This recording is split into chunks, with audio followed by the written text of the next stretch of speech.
ಪತ್ನಿಯನ್ನು ಕೊಂದು ಪತಿ ನೇಣು ಬಿಗಿದು ಆತ್ಮಹತ್ಯೆ ಮಾಡಿಕೊಂಡ ಸ್ಥಿತಿಯಲ್ಲಿ ಪತ್ತೆಯಾದ ಘಟನೆ ಶನಿವಾರ ಕಡಬ ಠಾಣಾ ವ್ಯಾಪ್ತಿಯ ಆಲಂಕಾರು ಎಂಬಲ್ಲಿ ನಡೆದಿದೆ.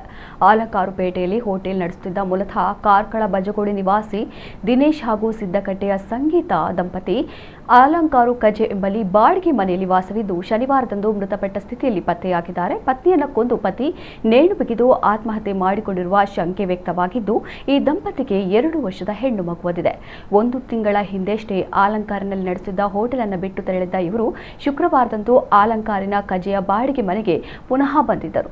ಜೂನ್ 20ರಂದು ಘಟನೆ ನಡೆದಿದ್ದು, ಮನೆಯ ಒಳಗಿನ ಚಿಲಕ ಹಾಕಲಾಗಿತ್ತು.